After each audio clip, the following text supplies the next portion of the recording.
Madayaw, everyone, and hello. This is a crash course on developing Filipino identity in the arts. We're going to be learning a lot of things, and I'm going to be chopping this video in two. So this is part one, and I hope you enjoy it. Alrighty. So welcome. This is the first part of our lesson, your art profession and being a Filipino artist in the 21st century.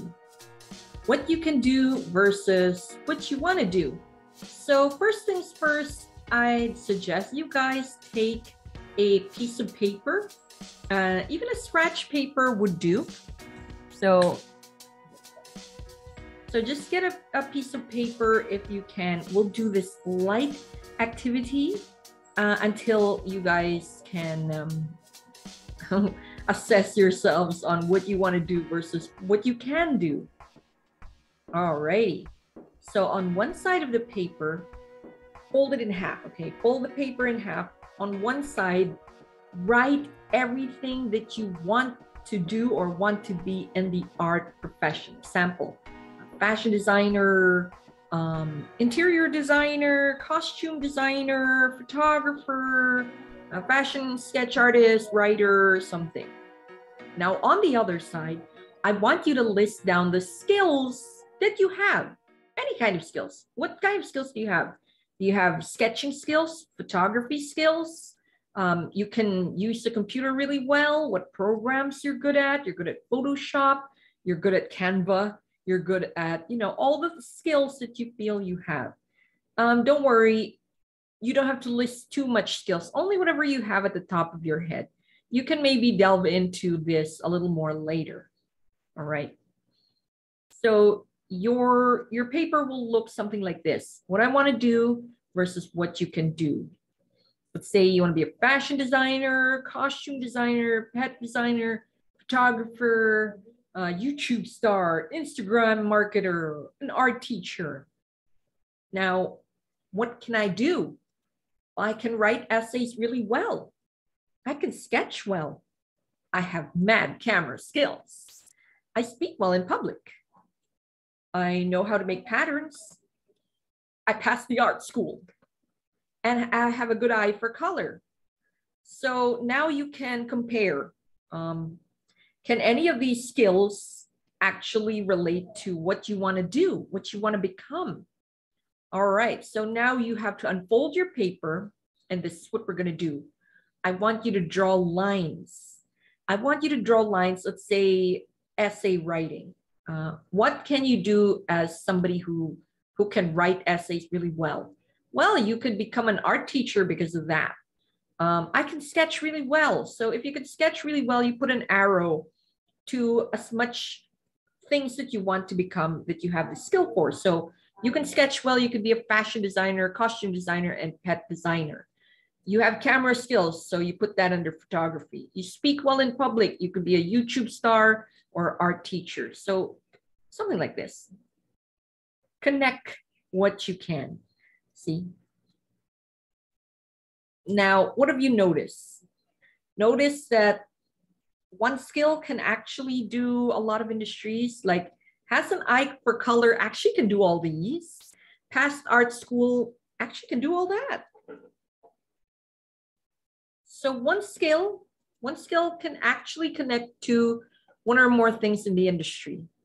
You can get more specific in your skill in the art fields, and don't worry, no one person is bound to just one skill. You're actually a wealth of talent. You just haven't explored it yet. Now, if there are things that you feel like, oh, I really want to be a fashion designer, but I'm really not that great in styling, then it's time to learn. It's easy to learn nowadays through our connectivity. You can watch some YouTube channels on how to style well, follow some Instagrammers who do styling really, really well. So why do we need to self-assess our skill or what we can do versus what we want? It's because the art industry is very large. It's a very large industry, and there are so many avenues to enter. So you can enter through many things. It's like a convention center, and there are many entrances and exits. Depends on your skill. That's where you enter or exit from. But here's the thing, because we have moved online and because people saw how lucrative the art industry is, it has become a highly competitive field. So you better watch out for that. So what are the various art fields and work environments that you can enter? You want to be an artist, a Filipino artist in the 21st century. What can I be? It's not enough to say I'm an artist. What kind of artist am I? Here are some of the top industries. These are just some, these are not all, these are just some of the hottest top industries that there is. There's the fashion industry, architecture and interior design, visual arts industry, performing arts industry, outsource industry, traditional media, and it's still alive, by the way, and the advertising industry, which fuels the traditional media, and of course, the online, mobile, and media industry, which, by the way, is topping these two. They just don't want to tell you. We're going to delve deep into these, all right? So let's try to scratch the surface of each of these industries, and hopefully you will get a better idea of what you want to become. The art industry is vast. There are many different industries underneath it, and it keeps growing by the day. So jobs are created, jobs are erased. This is where you come in. How you want to come in, we'll find out. Let's talk about the fashion industry. The fashion industry is big. It's so big. It's a $1.65 trillion industry annually. And this is just in the apparel section. Okay, so this is sales from store and sales online. So it's very big. And unfortunately, it's also one of the biggest producers of waste in the world. So if you're gonna go into the fashion industry, the options are endless, but I would please implore you to find greener solutions for this, because you guys are the future of this industry. So yeah, fashion design definition is the application of a design to something wearable. You just make one design, you make hundreds of clothes from it. So there are many avenues on and occupation under fashion because it is one of the biggest industries worldwide. So there are many categories under it. Here are the three main categories: haute couture, high fashion or bespoke. Haute couture means high fashion. Bespoke, that's the term they use in England. There's mid-range, which also includes your designer brands. And there's pret-a-porter or ready-to-wear, which are things that you buy in the stores and in the department stores.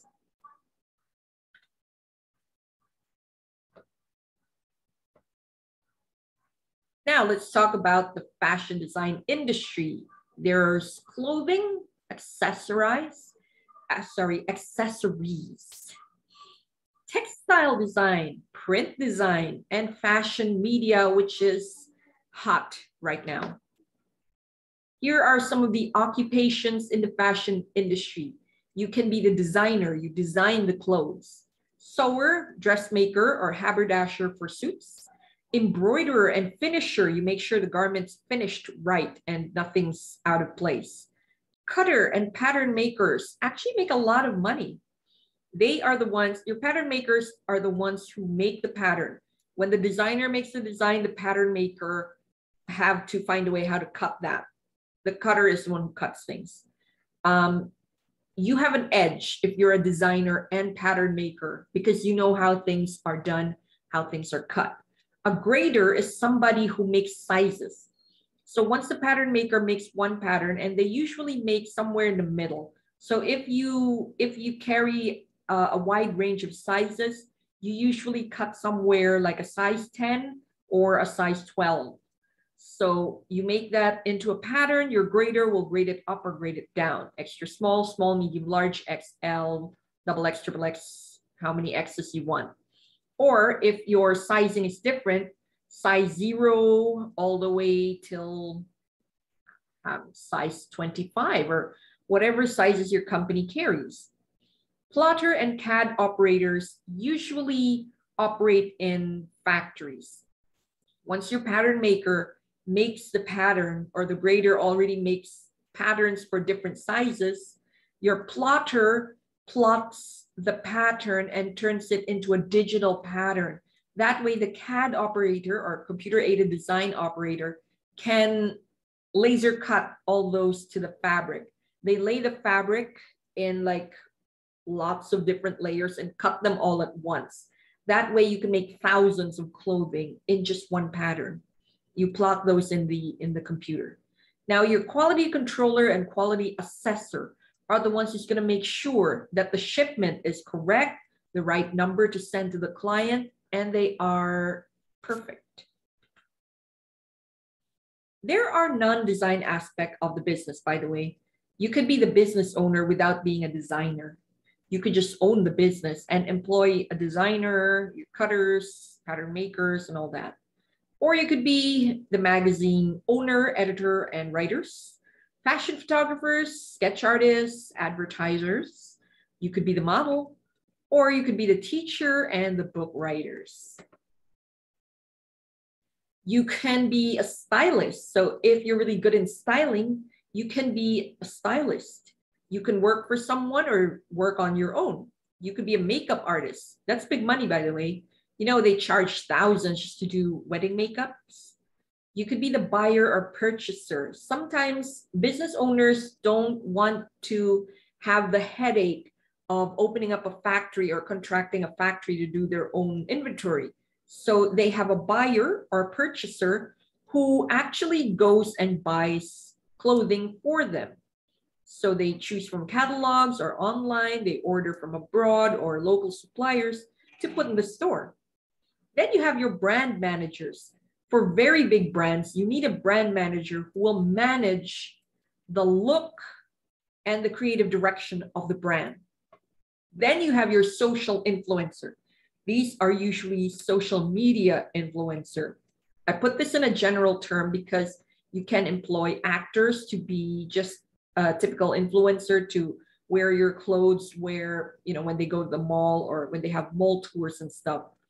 That's a social influencer. But social media influencer is when you are posting it online. Then there's period recreationalists. Period recreationalists are people who are stylists who try to recreate a period. Let's say a movie design set or movie production house asks you to, hey, we're going to do the story of Jose Rizal. Yeah, another Jose Rizal story. But we want this to be period accurate. I need you to source all the clothing that were relevant that day. We need, you know, rich people, poor people, people in the middle, katipuneros and all that. We need all those clothing. You as a period recreationalist will either try to find somebody who will make a recreation of it or look through the flea markets for old antique clothing so that it's more authentic that way. Heavy research is really needed here. Now let's talk about architecture and interior design. Ever wonder who designs the room of a hotel, the restaurants and other establishments? How about who designs the house, the building? So if you're going into the fashion industry, it has a lot of avenues. So does architecture and interior design. By the way, architecture and interior design need licenses. There is a licensure exam for this. So it's no joke, it's no walk in the park. Architecture is the art and science of designing structure. It is a STEAM industry, STEM plus art. You need the right balance of STEM plus art here. Architecture is not limited to house and building. There are different types of architectural design. Example, here are the types. Residential architecture, they design homes and dwelling. So usually house, condo, small condo units, townhouses, things like that. That's what you get, a residential architect. Commercial architects make commercial spaces and buildings. Industrial architects design factories. So there's really a specific type, because when you do a factory, you need to know, these go in here, so the space needs to look like this, it flows into this, so that's what you need. A naval architect designs boats and ships. Interior architects designs inside spaces. Interior architects usually are also interior design, so they hold 2 degrees under their belt, which means they also have 2 licenses. An urban designer designs cities and subdivisions. I heard they also have their own licenses. So now if you're an urban designer, you need 2 licenses for this. Then there's the newest thing called green architecture, or the green architects. Green architects find the green solution for all these. If you're doing a city, or if you're planning a subdivision, your client will say, I need you to find a green solution to make sure my subdivision is clean, green, and non-polluting. So you're going to find a way how you're going to reallocate resources, how you're going to recycle even the water that you use, how many solar lamps you need. Is all the houses going to have solar power, or can they not do that? Can we do half and half? So your green architect will find the solution. Interior design is the art and science. It's also a STEAM industry. The art and science of enhancing the appearance of inside spaces. They actually have a hard time, or a hard job, because when you are inside a space, a hotel, a restaurant, your condo unit, you want it to be perfect, and you're in a closed environment. It's easy to see every little thing, easy to nitpick things. So they have to make things perfect. And yeah, there's a license for this. So if you're hiring a real interior design, ask for their license. Visual arts. We've tackled visual arts in Creative Industry 1. It takes the form of 2D and 3D art. But what are their occupations in the field? Here are some of them. For 2D, you could be a painter, a lithographer, a sketch artist or illustrator, cartoonist or comic cartoonist, tattoo artist, medical illustrator, which is also a hot thing right now. What about for 3D? You could do sculpture. Some people actually still commission sculpture work. You can be a potter. I've seen a lot of specialty pottery, especially on TikTok. Mosaic artists, stained glass artists. Stained glass artists are not limited to church work. Stained glass, by the way, is also in demand for residential. So you're gonna have some work. There's a lot of work to be especially if you're very talented in doing stained glass. Then there's installation artists. Installation artists are artists who make installations. So installations are actually big sculptures, or think of it like a collage, but using real stuff. And of course, engravers. Engravers depends on what you engrave. You can engrave on jewelry. You can engrave on gravestones. Things right now are hot when it's customized, so there is a demand for engravers. Here are other occupations in the visual arts community. You can be an archivist. They usually work for museums and libraries. Art consultants, especially if you have private buyers. Art editor, if you're working for a magazine or a book. Art gallery director, if you want to take care of a gallery and you want to make sure the direction of the gallery is a certain way.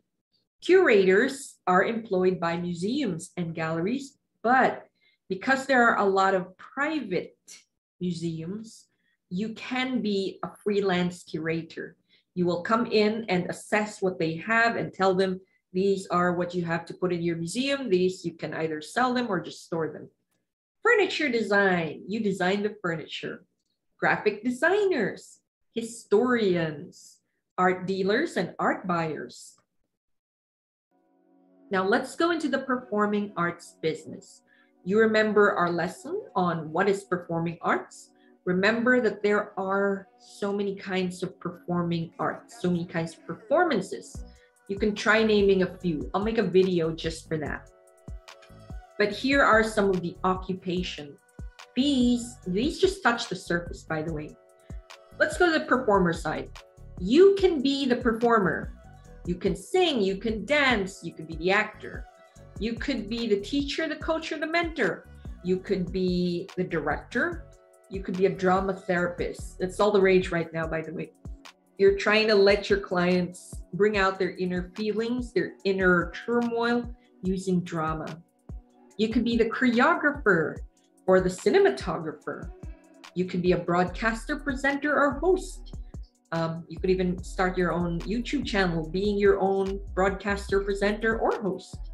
Then, of course, we have the non-performer occupations like agent. You're going to be a talent agent, special effects technician, production designer, a playwright or screenplay writer, poster designer, set designer, light and music technician, costume designer. Let's go into the outsource industry because the bulk of the money actually comes from here. The outsource or business processing outsource industry, or BPO, is very hot right now. Globally, the Philippines account for 15% of the BPO industry.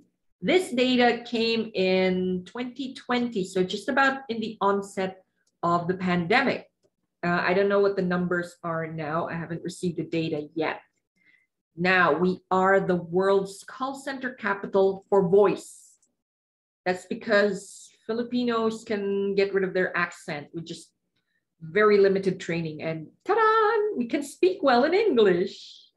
Anyways, but that's not all that we do. The outsource industry in the Philippines, or the BPO sector, is the largest private employer in the country, employing 1 million jobs. So what do we outsource? Actually, everything. We outsource all kinds. So we're not just call center, believe it or not. We have voice and non-voice services. So we outsource every kind of services available. Let's talk about the hot ones. Apart from medical transcriptionists, of course.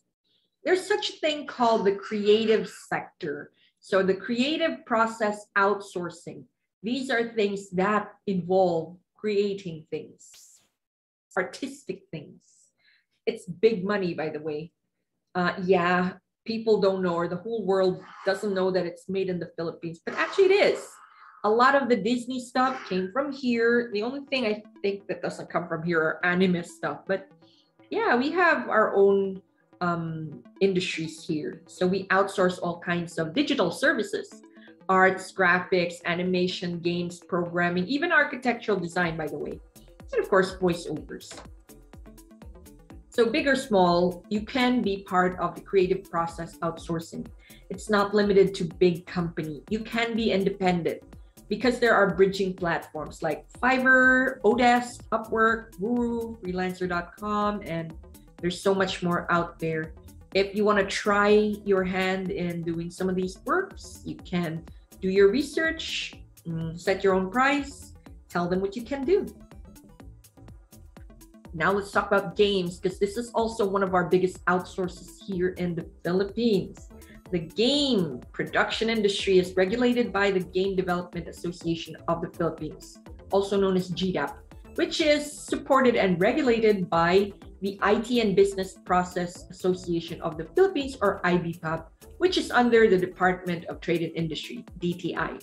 So it's DTI who created IBPAP, and IBPAP, under it, there's a lot. There's GDAP, there's ACPI, there's the Medical Transcriptionist Group. There's so many things under it.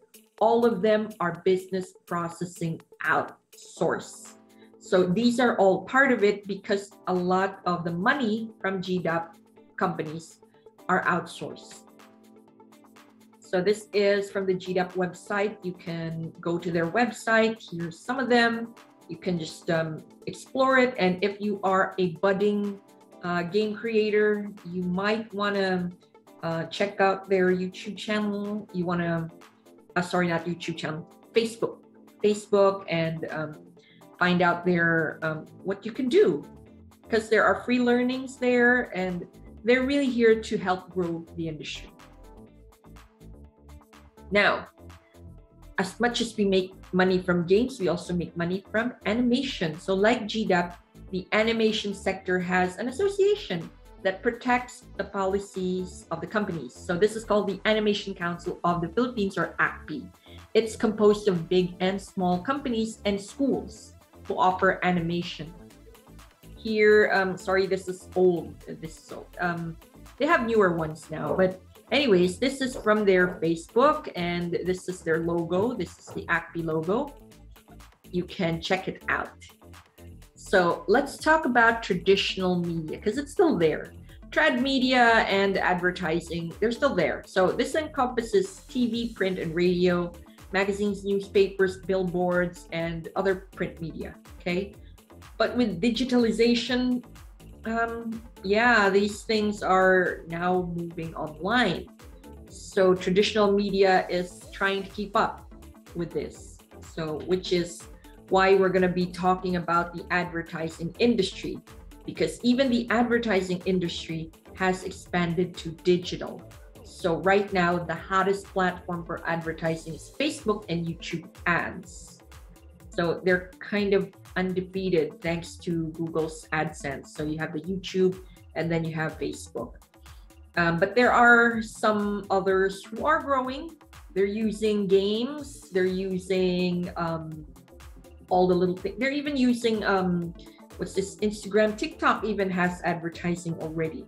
So the traditional companies who used to employ traditional media are now looking at a digital advertising way, because, you know, this is more targeted. It's not a media blast like before. Now you can really make sense of your money. Instead of spending 70,000 pesos for a billboard in EDSA, which will run for a week, you can use that money and do like a targeted Facebook and YouTube ad, good for a whole month or two with just that one. So compare a week versus something very targeted. So you are reaching the people that needs to be reached by your ad. So what have you guys noticed? Have you noticed that many of the art industry cross into each other? Have you noticed that the 21st century art occupation is actually technology driven? As I said, you need to be a little bit tech savvy. It's a non-negotiable thing. You need to know this. Everything is moving online. So it's a sink or swim thing. So think hard. Based on the skills you've listed, what industry do you want to get into? If your skills aren't there yet, what are the steps that you're taking to get there? If you understood the lesson, you can move on to the next. I have part 2 ready to upload soon. So see you next time. I hope to see some comments down below. Let me know if you like this. Give me a thumbs up. If you're a teacher or a student, let me know. If you're a homeschooling parent, was this useful? So anyone who is a Filipino by heart, by identity, by blood, by culture, I hope you're able to use this. All right. Thank you very much, everybody. Please connect with me. Here are my social media accounts. All right. Thanks, everyone. Bye.